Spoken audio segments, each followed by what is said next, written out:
Ya, bismillahirrahmanirrahim. Assalamualaikum warahmatullahi wabarakatuh, teman-teman. Nah, di video kali ini saya ingin memberikan lagi sedikit informasi tentang penerima siapa saja atau syarat penerima BOP atau biaya operasional penyuluh pertanian untuk tahun 2025 yang dialokasikan melalui dana alokasi khusus non-fisik.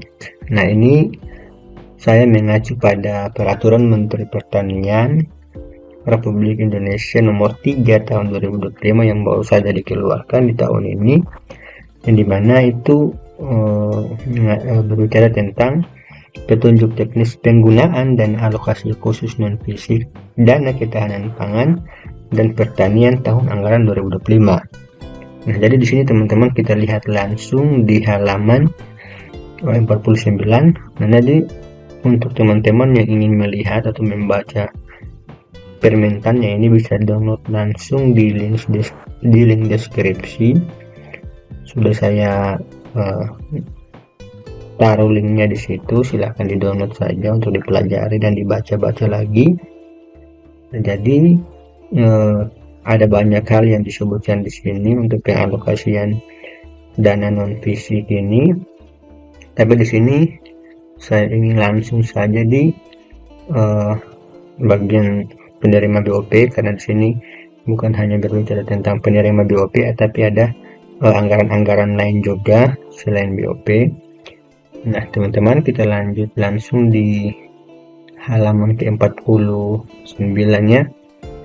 Nah, ini teman-teman di halaman 49 di bagian D, saya langsung saja di sini teman-teman, biaya operasional penyuluh pertanian. Nah, teman-teman, kalau kita lihat biaya operasional penyuluh pertanian yang diberikan itu selama 12 bulan berupa insentif penyuluh pertanian yang diberikan kepada seluruh penyuluh pertanian aparatur sipil negara atau ASN dan THL TBPP yang melakukan pendampingan dan pembinaan kelompok tani serta honorarium dan BPJS ketenaga kerjaan kepada THL TBPP. Nah, di sini teman-teman disebutkan yaitu diberikan kepada penyuluh pertanian aparatur sipil negara, berarti PNS dan P3K. Nah, untuk syarat-syaratnya lagi ya biasa itu dijelaskan di bawah sini. Di poin pertama di sini untuk penerima manfaat. Penerima manfaat di sini disebutkan yaitu penyuluh pertanian aparatur sipil negara sebagaimana yang di atas tadi, yaitu penyuluh pertanian PNS dan P3K. Kemudian THL TBPP. Nah, THL TBPP ini juga nanti disebutkan kriterianya.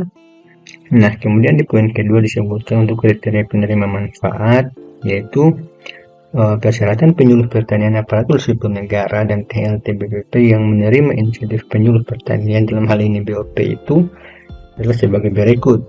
Nah, di poin pertama di sini yaitu penyuluh pertanian PNS atau P3K yang telah diangkat menjadi fungsional sesuai dengan SK pengangkatan jabatan fungsional. Nah, jadi ini sudah jelas teman-teman.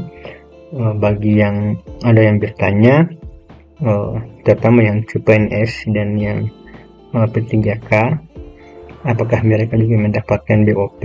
Jadi di sini sudah jelas untuk CPNS itu sudah pasti tidak mendapatkan BOP karena belum mendapatkan atau belum diangkat menjadi fungsional, karena yang CPNS otomatis harus mengikuti diklat prajabatan dulu, latihan dasar.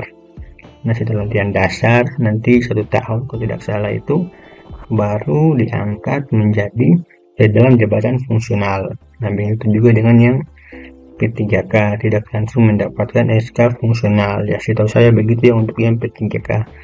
Kalau ada yang sudah dapat mungkin bisa dikoreksi, tetapi setahu saya untuk yang P3K itu tidak langsung mendapatkan SK fungsional. Nah, untuk poin 1 saya kira jelas teman-teman. Jadi yang CPNS itu belum mendapatkan BOP di tahun ini jika yang lolos kemarin tes 2024. Nah, kemudian di poin kedua yaitu untuk penyuluh pertanian PNS atau P3K yang tidak sedang dalam tugas belajar atau yang belajar. Jadi untuk yang sedang tugas belajar atau izin belajar itu tidak mendapatkan BOP ini. Jadi sudah jelas karena dia tidak melaksanakan tugasnya atau tugas dan fungsinya sebagai seorang penyuluh di lapangan, yang dimana harus melaporkan kegiatan penyuluhannya itu melalui aplikasi Puslu. Jadi kalau dia tidak berada di lokasi dan sedang mengikuti tugas belajar atau izin belajar, berarti tidak wajib tidak akan menerima dana BOP ini. Kemudian di poin ketiga yaitu penyuluh pertanian PNS yang tidak mendapatkan tugas manajerial. Jadi untuk penyuluh kadang itu diberikan tugas-tugas lain selain tugasnya sebagai seorang penyuluh. Nah, seorang penyuluh yang mendapatkan tugas, dalam hal ini tugas manajerial, nah itu dia tidak bisa mendapatkan BOP. Nah, tugas-tugas manajerial yang dimaksudkan di sini yaitu misalnya tugas-tugas yang berkaitan dengan misalnya perencanaan, misalnya di dinas, kegiatan-kegiatan perencanaan, artinya dia tidak lagi melaksanakan tugasnya sebagai seorang penyuluh. Ada tugas tambahan lain, atau kegiatan-kegiatan dalam hal kepemimpinan, artinya ada jabatan lain lah selain jabatannya sebagai seorang penyuluh. Nah, jadi ketika dia mendapatkan tugas itu berarti dia tidak lagi bisa untuk mendapatkan BOP, karena di poin 3 di sini sudah disebutkan jelas bahwa penyuluh pertanian PNS yang tidak mendapatkan tugas manajerial, artinya kalau dia mendapatkan tugas manajerial berarti dia tidak memenuhi syarat untuk mendapatkan BOP ini.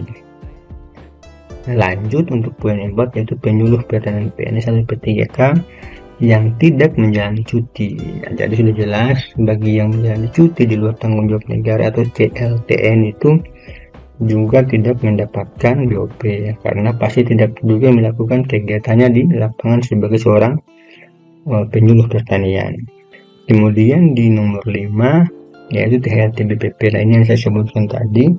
THL TBPP yang direkrut oleh Kementerian Pertanian pada tahun 2007 sampai 2009, yang direkomendasikan oleh Pemda dan disahkan oleh Kementerian Pertanian. Nah, jadi untuk yang THL TBPP ini pasti sudah tahu bahwa mereka itu setiap tahun ada surat kontrak kerja dari Kementerian Pertanian. Nah, jadi ini salah satu contohnya nih untuk surat THL TBPP. Jadi ada keputusan Menteri Pertanian tentang THL TBPP di tahun 2025 yang dimana di dalamnya itu disebutkan tentang mekanisme atau kontrak kerjanya seperti apa, hak-haknya yang dibayarkan seperti apa saja. Jadi mereka itu sudah jelas karena sudah ada surat pengesahannya, sudah diakui bahwa mereka itu penyuluh pertanian yang harus mendapatkan biaya operasional karena memiliki hubungan kerja atau kontrak kerja langsung dari Kementerian Pertanian. Nah, jadi untuk poin 5 sudah jelas, THL-TBPP itu adalah salah satu penerima BOP ini dan sudah lama sekali mereka ini mendapatkan BOP. Jadi selain BOP mereka juga mendapatkan honor ya, atau itu merupakan gaji dari Kementerian Pertanian langsung. Nah, untuk poin ke-6 yaitu bertugas yang melakukan pembinaan penyuluhan pertanian di wilayah kerjanya. Nah, ini sudah pasti karena itu merupakan tugas dari seorang penyuluh pertanian.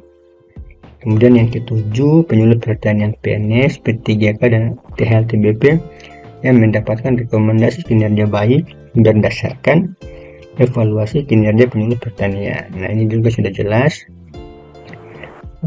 Setiap penyuluh itu harus melakukan kegiatannya dengan baik dan selayaknya dia harus mendapatkan rekomendasi atas kinerjanya dan rekomendasi kinerja yang baik, teman-teman. Kemudian yang ke-8 yang terakhir yaitu penyuluh pertanian yang telah membuat dan melaporkan hasil kerja di aplikasi Puslu. Nah, ini yang baru-baru saja kemarin disampaikan sosialisasinya untuk melakukan registrasi dan melakukan pengiriman laporan. Jadi selain dia seorang penyuluh pertanian PNS, P3K dan THL-TBPP yang melaksanakan tugas, jadi dari pelaksanaan tugasnya itu juga dia harus buat dalam bentuk laporan yang didokumentasikan, kemudian dikirim di aplikasi yang sudah disediakan langsung oleh Kementerian Pertanian, dalam hal ini Pusat Penyuluhan Pertanian, yaitu aplikasinya yaitu Epuslu. Nah, ini merupakan suatu kewajiban yang harus dilaksanakan sebagai syarat terakhir jika dia ingin mendapatkan BOP, yang dimana para penyuluh yang tadi disebutkan PNS, P3K, dan TLT BPP itu